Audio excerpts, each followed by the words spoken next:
আসলেতে এই চাচার কথাগুলো শুনেন কিভাবে কোন জায়গায় দান করলে সহজ, কোন জায়গায় দান করলে সোয়াব পাবেন। তো এমনও জায়গা আছে যে জায়গাগুলোতে দান করলে পাগারে ফালিয়ে দেওয়ার মতন দান হবে, আর যে জায়গাগুলো আছে দান করলে হয়তো আপনার সোয়াব হবে, হয়তো অন্যরে কাজে আসবে। কিন্তু বর্তমান আবেগিকভাবে আমরা যে জায়গাগুলোতে দান করি তাদেরকে চলার সমর্থ আছে, কিন্তু অথচ তাদের আবেগের বশবর্তী হয়ে তাদেরকেই আমরা দান করি। কিন্তু এই চাচার কথাগুলো শোনেন, হয়তো চাচার কথাগুলো শুনে সেই চাচার মতে যদি, সেই বলনার মতে যদি আমরা দান করি, হয়তো আমাদের মুসলমান সমাজে গরিব মানুষ একটাও পাবেন না।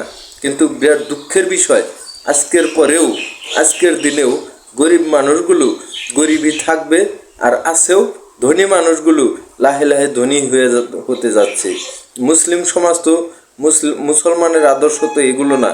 আসলে তো এই চাচার কথা শুনে দান করেন, ইনশাল্লাহ সবাই যদি চাচার কথা শুনে দান করতো বা জাকাত দিত, বা সেই জায়গাগুলোতে চাচা কি বলে, কোন জায়গাগুলোতে জাকাত দিতে বলে, সেই জায়গাগুলোতে যদি জাকাত দিতে পারতাম আমরা, হয়তো আর টাকা আছে বলেই আমাদের জায়গায় বেজায়গায় কোন দান করি। কিন্তু এই চাচার কথা শুনে যদি চাচা কোন কোন জায়গায় দান করতে বলে সেই হিসাবে যদি আমরা দান করতে পারি, হয়তো জাকাত দিতে পারি, হয়তো আমাদের দেশে হয়তো মুসলমান সমাজের ভিতরে গরিব মানুষ একজনও থাকবো না। কিন্তু এখন যেগুলো জায়গায় আমরা দান করি, অর্থাৎ যেগুলো জায়গায় আমরা আবেগিক হয়ে দান করি, ভাইবা দেখেন একবার, সেই গরিব মানুষগুলো কিন্তু গরিবই থাকবো, ধনী মানুষগুলো লাহে লাহে ধনী হয়ে যাব। তো এখন আমরা আবেগিক হয়ে গরিব মানুষকে কিন্তু দান করি না আমরা।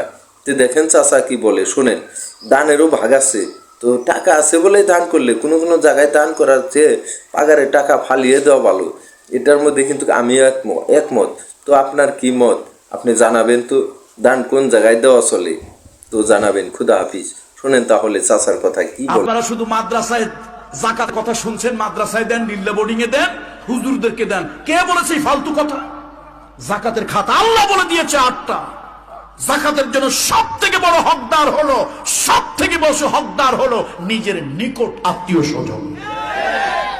তাকে যাকাত দেন। তবে ইসলাম একটা সৌন্দর্য বলে দিয়েছে, যাকাত দেবে মনে মনে গোপনে, মুখ দিয়ে উচ্চারণ করবে না।